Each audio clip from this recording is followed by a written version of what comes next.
یہاں یہ جو 8 سورتوں کا ایک سلسلہ چلا آ رہا تھا وہ بھی ختم ہوا، اور یہ کہ جو 5واں جو گروپ ہے مکی اور مدنی صورتوں کا، ان میں سے جو مکیات کا سلسلہ ہے وہ ختم ہو گیا، اور یہ 13 صورتیں ہیں: سورہ سبا، فاطر،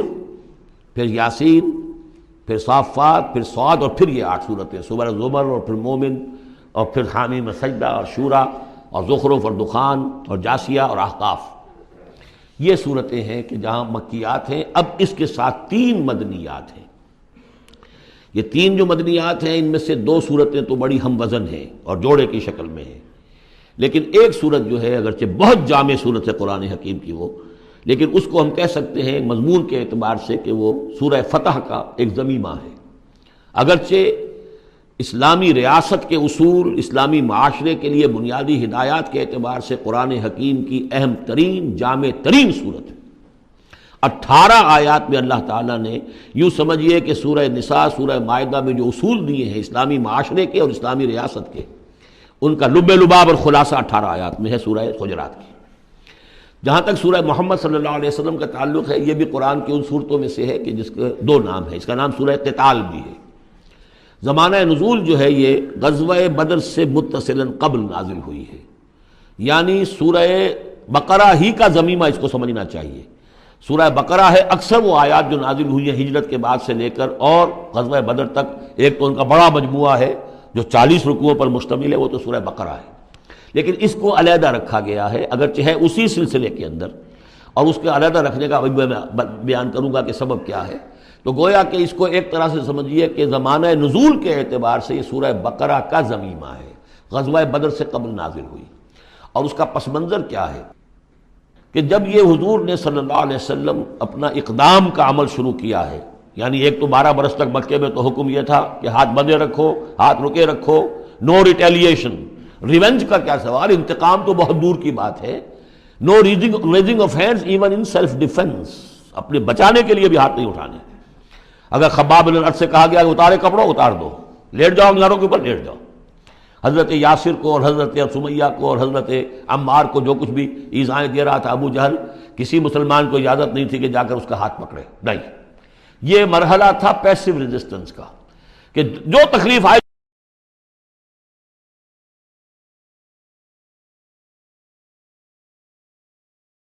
اب ایک قتال کا دور شروع ہو گیا۔ لیکن یہ کہ جو منافقین تھے یا جن کے دلوں میں روگ تھا، جو اب اس جان جوکھوں میں ڈالنے کے لیے تیار نہیں تھے، وہ کچھ کہہ رہے تھے کہ آخر لڑائی بھڑائی کا کیا فائدہ ہے، یہ تو کوئی صلح سے کام کرنا چاہیے۔ یا کوئی یہ بھی کہتا ہوگا کہ گر دے کر مارا جا سکتا ہو تو زہر کائے کو دینا ہے، ہم اپنی دعوت و تبلیغ کے کام کو بس جاری رکھیں۔ اور یہ تو محمد نے، معاذ اللہ میں ان کی بات نقل کر رہا ہوں، یہ محمد نے خود جو ہے مہم جوئی شروع کر دی ہے کہ انہوں نے جو ہے ان کو چھیڑ چھاڑ شروع کر دی، ان کے قافلوں کا تعاقب شروع کر دیا، ان کی جو ہے وہ گویا کہ لائف لائن کے اوپر ہاتھ ڈال دیا۔ تو یہ جو حقیقت اقدام تو کر رہے ہیں یہ خود، اور اس سے گویا کہ لڑائی بھڑائی کا سلسلہ شروع ہو جائے گا۔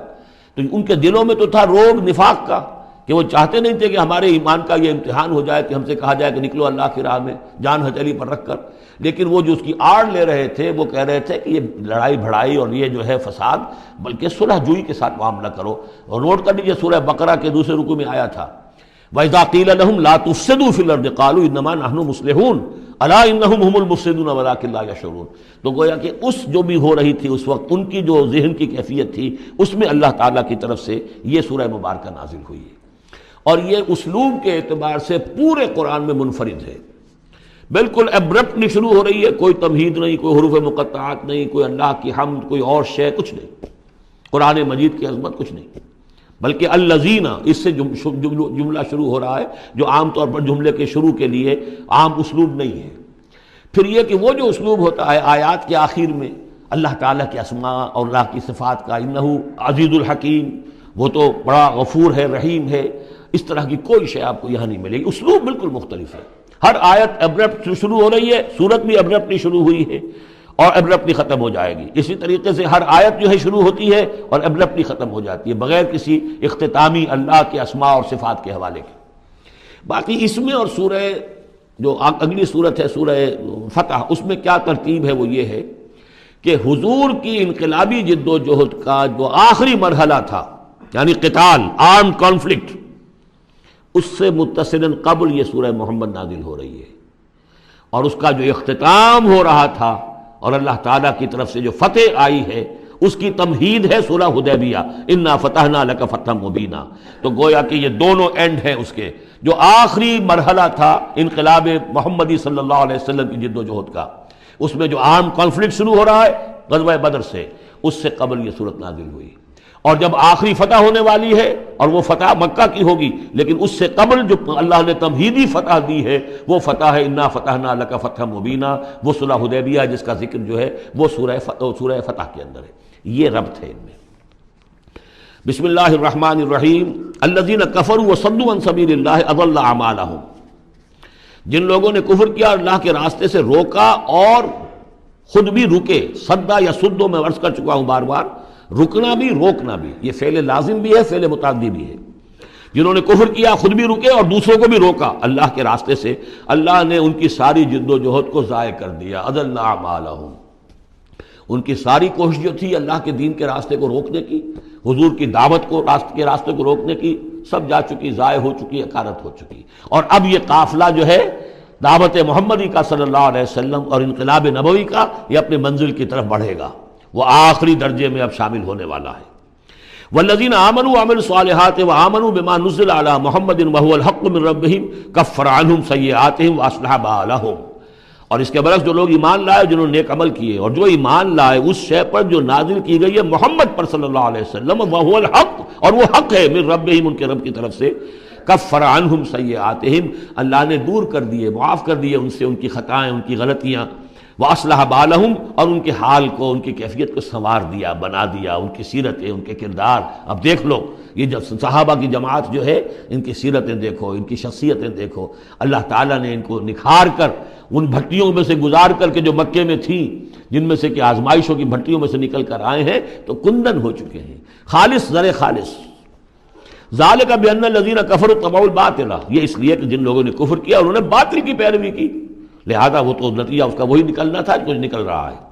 وان الذین آمنوا اتبعوا الحق من ربهم، اور جو لوگ ایمان لائے انہوں نے پیروی کی حق کی جو ان کے رب کی طرف سے آیا ہے۔ کذالک یضرب اللہ للناس امثالهم، اسی طرح اللہ تعالیٰ لوگوں کے لیے ان کی مثالیں بیان کرتا ہے۔ فَإِذَا لَقِيتُمُ الَّذِينَ كَفَرُوا فَضَرْبَ الرِّقَابِ، اب یہ ہے آیت جو مشکلات القرآن میں سے ہے۔ اس کی وجہ کیا ہے کہ اس میں بھی ایک تقدیم و تاخیر ہے۔ تقدیم و تاخیر کا اصول میں بتا چکا ہوں، قرآن مجید میں ہوتا ہے اس کے آہنگ کی وجہ سے، اور غور کرنا پڑتا ہے کہ اس کی اصل ترتیب کیا ہے، اور اس سے پھر بات واضح ہوتی ہے۔ تو یہ قانون دیا جا رہا ہے، اسی کا حوالہ تھا سورہ انفال میں کہ اگر یہ پہلے سے بات نہ آ گئی ہوتی تو اے مسلمانوں، تم نے جو یہ قیدیوں کو زدہ فدیہ لے کر چھوڑنے کا فیصلہ کیا ہے، اس پر تم پر بڑی سخت گرفت ہوتی اللہ کی، لیکن چونکہ یہ آیت آ چکی تھی اب وہ اس کی وضاحت میں کر دوں گا آپ کو۔ فَإِذَا لَقِيتُمُ الَّذِينَ كَفَرُوا، تو اے مسلمانوں جب اب تمہاری مٹ بھیڑ ہو کافروں سے، اب جو ہے عام کانفلکٹ شروع ہونا ہے، اب تلوار سے ٹکرائے گی، میدان میں تمہیں آنا پڑے گا، تو اس کا قاعدہ کیا ہے؟ فَضَرْبَ الرِّقَابِ، تو ان کی گردنوں کو مارنا ہے، پہلا کام یہ ہے، ان کی گردنیں مارو، انہیں قتل کرو۔ حَتَّى إِذَا أَسْخَنْتُمُوهُمْ، یہاں تک کہ جب تم ان کو اچھی طریقے سے کچل دو، ان کی طاقت ختم ہو جائے، فَشُدُّ الْوَثَاقِ، پھر تم ان کو قیدی بنا سکتے ہو، پھر باندھو ان کو مضبوطی کے ساتھ۔ فَإِمَّا مَنًّا بَعْدُ وَإِمَّا فِدَاءً حَتَّى تَضَعَ الْحَرْبُ أَوْزَارَهَا، اور پھر چاہے تو انہیں اس کے بعد جو ہے تم چھوڑ سکتے ہو احسان رکھ کر، بغیر فدیہ لیے، اور وَإِمَّا فِدَاءً، یا فدیہ لے کر، حَتَّى تَضَعَ الْحَرْبُ أَوْزَارَهَا، یہاں تک کہ جنگ جو ہے وہ اپنے ہتھیار رکھ دے، ڈال دے۔ اس میں ہے اصل میں تقدیم و تاخیر، یہ پہلے ہے حَتَّى إِذَا أَسْخَنْتُمُوهُمْ فَشُدُّوا الْوَثَاقَ حَتَّى تَضَعَ الْحَرْبُ أَوْزَارَهَا فَإِمَّا مَنًّا بَعْدُ وَإِمَّا فِدَاءً، یعنی یہ کہ جب تمہارا مقابلہ کافروں سے ہو تو پہلے مرحلہ یہ ہے کہ ان کی گردنیں مارو، پھر جب ان کی قوت کچھ لی جائے پھر تم انہیں قیدی بنا سکتے ہو، جب تک کہ جنگ اپنے ہتھیار بالکل رکھ دے۔ اب اس کو سمجھ لیجئے کہ ایک ہوتی ہے بیٹلز، ایک ہوتی ہے وار۔ بدر جنگ تھی لیکن بیٹل کی نوعیت کی تھی، وار تو 6 سال تک چلنی ہے۔ Battle of Badr, battle of Uhud, battle of Ahzab, battle of Bani al-Mustaliq, battle نہ معلوم کتنی بیٹلز ہیں۔ یہ 6 سال تک مسلسل جنگ ہے، جس میں کہ تھوڑا سا وقفہ آیا صلح حدیبیہ کی وجہ سے، ورنہ تو جا رہے، وار واز کنٹینیوئنگ، وار ابھی ختم نہیں ہوئی ہے، ایک بیٹل ختم ہوئی ہے، ایک مہم ختم ہوئی ہے، ایک لڑائی ختم ہوئی ہے، جنگ تو جاری ہے. حتیٰ تضع الحرب اوزارہا، جبکہ وہ جنگ اپنے ہتھیار رکھ دے، یعنی اس درجے وہ دین کا غلبہ ہو جائے کہ اب کوئی ریزسٹنس نہ رہے. تو پھر یہ ہے کہ چاہے تم ان کو چھوڑ دو فدیہ دے کر، اور چاہے تم ان کو ویسے بھی احسان سے بھی چھوڑ دو تو کوئی حرج نہیں، احسان کرو بغیر فدیہ دیے بھی چھوڑ دو تو کوئی حرج نہیں. لیکن جب تک کہ ابھی مقابلہ چل رہا ہے، اس وقت تک فدیہ لے کر چھوڑ دینے کے معنی کیا ہوئے کہ آپ نے کفر کو تقویت پہنچائی. جو آج جنگ کر کے یہاں کرنے کے لیے آئے تھے ان میں سے 70 مارے گئے، اچھا وہ تو کفر کا ایک بازو تو ٹوٹ گیا، لیکن یہ 70 جو تمہاری قید میں آئے تھے اس کو تم نے فدیہ لے کر چھوڑ دیا تو یہ بازو دوبارہ جا کر تم پر حملے کے لیے تیار ہو جائے گا کہ نہیں. لیکن چونکہ یہاں پہ اب اس کا معاملہ ججمنٹ کا، واقعتاً دشمن کی کمر کچلی گئی ہے یا نہیں، یہ ہے ججمنٹ کا معاملہ. تو حضور نے اگر یہ سمجھا کہ کمر کچلی گئی ہے تو اس کے اوپر پکڑ نہیں ہو سکتی. اجتہاد جو ہے، اجتہاد کا اصول یہ ہے کہ اجتہاد میں مخطی بھی ہو تو اسے اجر ملتا ہے اور مصیب ہو تو دوہرا اجر ہے. چونکہ حضور کے اجتہاد پر یہ تھا تو آپ کو اگر چھوڑ دیا گیا تو اما منن بعد و اما فدان، جب یہ آلٹرنیٹو اس کے اندر موجود ہے اس آیت کے اندر کہ اس کے بعد پھر چاہو تو تم بغیر کوئی فدیہ لیے ہوئے احسان دھر کر چھوڑ دو اور چاہے فدیہ لے کر چھوڑ دو، تو حضور نے اس کو استعمال کیا ہے. اگرچہ اللہ تعالیٰ کے نزدیک ابھی وہ کچلی نہیں گئی تھی کفر کی طاقت، لہذا یہ قبل از وقت ہے جو اجتہاد ہو گیا ہے. اسی لیے کہا کہ اگر یہ آیت نازل نہ ہو چکی ہوتی پہلے تو جو کچھ تم نے کیا ہے، ما کان لنبی ان یکون لہ اسرا حتی یسخن فی الارض، وہی لفظ جو یہاں آیا ہے حتی اذا اسخنتموہم حتی یسخن فی الارض. کسی نبی کے لیے یہ روا نہیں ہے کہ وہ کوئی قیدی بنا لے جب تک کہ زمین میں پوری طریقے سے خونریزی نہ ہو جائے اور کفر کو کچل نہ دیا جائے. تریدون عرض الدنیا، تم دنیا کا ساز و سامان چاہتے ہو کہ یہ فدیہ دیں گے رقم آئے گی. واللہ یرید الآخرہ، اللہ کے نگاہوں کے سامنے آخرت ہے. اللہ عزیز الحکیم، اللہ عزیز اور حکیم ہے. لولا کتاب من اللہ سبقا، اگر یہ اللہ کی طرف سے وہ کتاب پہلے آنا چکی ہوتی، حکم، اب یہ کتاب کے معنی پھر وہی حکم ہے یہاں پر، اللہ کی طرف سے پہلے یہ آیت جو ہے جو اس حکم پر مبنی ہے وہ نازل نہ ہو چکی ہوتی، لمسکم فیما اخذتم عذاب عظیم، تو جو کچھ تم نے لیا ہے اس پر تمہارے اوپر بڑی سخت گرفت ہوتی ہے اللہ کی طرف سے. لیکن چونکہ وہ تھی فَقُلُوا مِمَّا غَنِمْتُمْ حَلَالًا طَيِّبًا، تو جو بھی اب تمہیں غنیمت ملی ہے اسے کھاؤ حلال، اس کو حلال اور طیب سمجھتے. یہ ہے اس آیت کا مطلب. جب تمہارا مقابلہ ہو دشمنوں سے تو گردنیں مارنا ہے پہلا کام، پھر جب پوری طرح کچل لو، طاقت کچھ نہیں گئی کفر کی، تو پھر قیدی بھی بناؤ. فَشُدُّ الْوَثَاقَ حَتَّى تَضَعَ الْحَرْبُ أَوْزَارَهَا، جب جنگ بالکل ختم ہو جائے اور گویا کہ وہ ہتھیار ڈال دیے، جنگ نے ڈگ ڈال دیے، اب کوئی طاقت نہیں رہی کفر میں، پھر تم چاہو تو ان کو فدیہ لے کر چھوڑ دو، چاہو تو بغیر فدیہ کے بھی چھوڑ دو، کوئی بات نہیں، اب کوئی خطرہ نہیں. اس لیے کہ انقلاب آ چکا اور مستحکم ہو چکا، اب ان کے کیے کچھ نہیں ہوگا. حتی تضع الحرب اوزارها ذلک ولو یشاء اللہ لانتصر منہم، اللہ چاہتا تو خود ہی ان سے بدلہ لے لیتا، ان کفار سے انتقام لے لیتا. ولکن لیبلو بعضکم ببعض، اللہ تعالیٰ چاہتا تو اس 1000 کے لشکر کو آنے واحد میں ختم کر دیتا، لیکن اللہ نے تمہیں موقع دیا، تمہاری آزمائش کی، تمہارے صبر کا امتحان لیا. لیکن اللہ تعالیٰ امتحان لیتا ہے، جانچتا ہے بعض کو بعض کے ذریعے سے. وہ 1000 کے لشکر کے ذریعے سے ان 313 کے استقامت کی، ایمان اور استقامت جو ہے اس کی آزمائش ہو گئی. والذین قتلوا فی سبیل اللہ فلن یضل اعمالہم، اور جو لوگ اللہ کی راہ میں قتل ہو گئے تو اللہ تعالیٰ ان کے اعمال کو ضائع کرنے والا نہیں ہے، ان کے سارے اعمال کا بھرپور اجر انہیں مل جائے گا. سیہدیہم ویصلح بالہم، اللہ تعالیٰ ان کو راہ دے گا، پہنچا دے گا، جنت تک پہنچا دے گا، اور ان کے جو معاملہ ہوگا وہاں پہ ان کے احوال بہت اعلیٰ ہوں گے، بہت عمدہ ہوں گے. وَيُدْخِلُهُمُ الْجَنَّةَ عَرَّفَهَا لَهُمْ، اور داخل کرے گا انہیں اس باغات میں جو پہلے ہی انہیں پہچنوا دی ہے، بتا دیا ہے کہ اس جنت میں کیا کچھ ہوگا، وہ تو ہم بتا چکے ہیں قرآن کے اندر، اس جنت میں داخل کرے گا. یا ایھا الذین آمنوا ان تنصروا اللہ ینصرکم ویثبت اقدامکم، اہل ایمان اگر تم اللہ کی مدد کرو گے تو اللہ تمہاری مدد کرے گا اور تمہارے قدموں کو جما دے گا. یہ بہت اہم قانون ہے اللہ کا.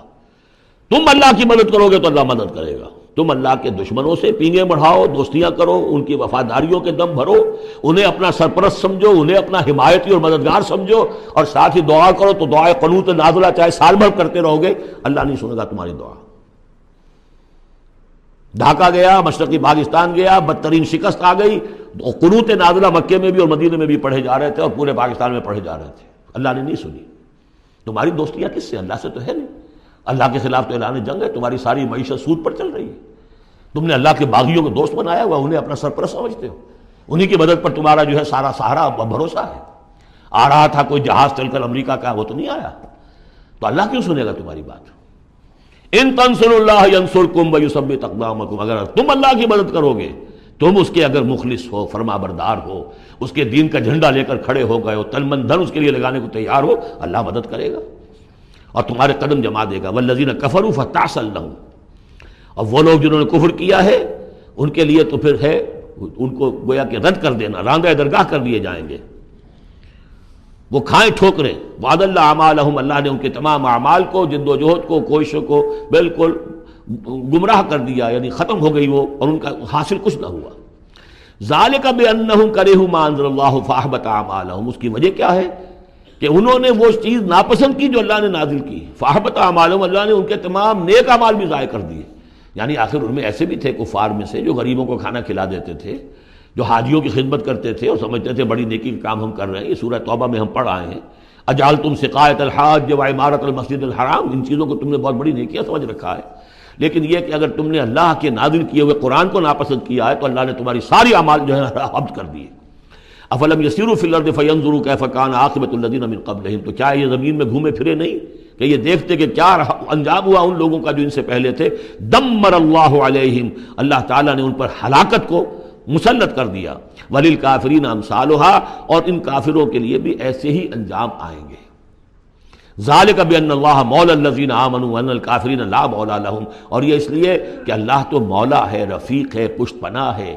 مددگار ہے اہل ایمان کا، اور یہ کہ کافروں کا کوئی مولا ہے ہی نہیں۔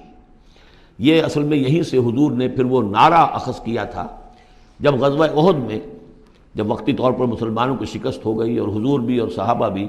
پھر پہاڑ کے اوپر چڑھ گئے احد پر، اور اس کے بعد پھر جو دامن میں کھڑے ہوئے تھے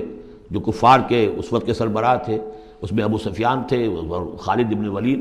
جو بعد میں دونوں ایمان لے آئے صحابہ میں سے ہیں۔ تو اس وقت یہ ہے کہ ابو سفیان نے نعرہ لگایا تھا، لنا عزا ولا عزا لکم، ہمارے لیے عزا جیسی دیوی ہے، اس نے ہماری مدد کی ہے، تمہارے لیے تو عزا ہے ہی نہیں۔ تو حضور نے کہا تھا مسلمانوں سے، جواب دو اللہ مولانا ولا مولا لکم، اللہ ہمارا مولا ہے، تمہارا کوئی مولا نہیں۔ اس نے کہا تھا اعلی حبل،